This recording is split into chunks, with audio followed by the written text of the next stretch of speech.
முருகன் பக்தர்கள் அனைவருக்கும் அன்பு வணக்கங்கள். என் அன்பு குழந்தையே, உன் துணையை நீ பிரிந்து இருந்த நாட்கள் அனைத்தும் முடிவுக்கு வந்துவிட்டது தங்கமே. இத்தனை நாட்களாக நீ பிரிந்து இருந்தாய். நீங்கள் இருவரும் இவ்வளவு ஒருவருக்கொருவர் வருத்தப்படுவீர்கள் என்று தெரிந்து இருந்தால் நிச்சயம் உங்களை நான் பிரிந்து இருக்கவே விற்றுக்கவே மாட்டேன் தங்கமே. பிரிந்த பிறகுதான் நீங்கள் இருவரும் ஒருவருக்கு ஒருவர் எவ்வளவு அன்பு வைத்திருக்கின்றீர்கள் என்பது தெரிகின்றது. கூடிய விரைவில் நீ பிரிந்து இருந்த நாட்கள் அனைத்தும் முடிவுக்கு வந்துவிடும் தங்கமே. உன் துணையிடமிருந்து உனக்கு இப்பொழுது அழைப்பு வர போகின்றது. நீ எதிர்பார்த்த காரியம் இன்று நடக்கவில்லை என்று வருந்தாதே, சற்று பொறுமை கொள். நடக்க இருப்பது சரியான நேரத்தில் மிக சிறப்பாகவும் மிக பெரிய வாழ்க்கையும் ஆரம்பமாகும். என் ஆசீர்வாதத்தால் அனைத்தையும் நீ விரைவில் காண்பாய்.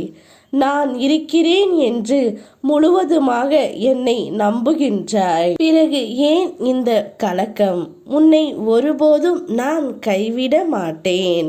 உனக்கான காலத்தை உருவாக்கி விட்டேன். நிச்சயம் உன்னுடைய வாழ்க்கையில் அதிசயம் நிகழப்போகின்றது. என் சம்மதம் இல்லாமல் உன்னை எந்த பிரச்சனையும் இனி தொடக்கூட முடியாது தங்கமே. அதிசயம் வந்து கொண்டே இருக்கிறது என்று நம்பு. நீ நினைக்க முடியாத, யோசிக்க முடியாத மிக பெரிய அற்புதத்தை உன்னுடைய வாழ்க்கையில் விரைவில் நான் நிகழ்த்துவேன். நல்ல செய்தி ஒன்று உனக்காகவே காத்து கொண்டு இருக்கின்றது. நீ என்னிடம் பேசும்போது எல்லாம் எப்பொழுதும் உன் துணையை பற்றித்தான் பேசுகின்றாய். எப்பொழுது நான் அவருடன் சேர்வேன், எப்பொழுது எனக்கான அழைப்பு வரும் என்று கேட்டாய் அல்லவா தங்கமே.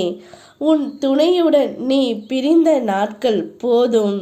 இனி அவருடன் சேர்ந்துதான் நீ வாழப்போகின்றாய். இப்பொழுது உன் துணையிடமிருந்து உனக்கு அழைப்பு மணி வரப்போகின்றது. அதனால் உன்னுடைய வாழ்க்கையில் ஒரு மாற்றம் நடக்கப் போகின்றது. கேட்டது கிடைத்திடும், நினைத்தது நடந்திடும். இன்று முதல் நீ எடுத்து வைக்கும் ஒவ்வொரு அடிகளும் வெற்றி படிகளாகவே மாறும் தங்கமே. நீ அனுபவித்து வரும் துயரங்களில் இருந்து, கடினமான சூழ்நிலைகளில் இருந்தும் விடுபட துடிக்கின்றாய். மாற்றங்கள் நடக்கப் போகின்றது. எந்த ஒரு சூழ்நிலையிலும் உன்னை நான் கைவிட மாட்டேன். நான் இருக்கின்றேன். யாம் இருக்க உனக்கு பயமேன். ஓம் முருகா.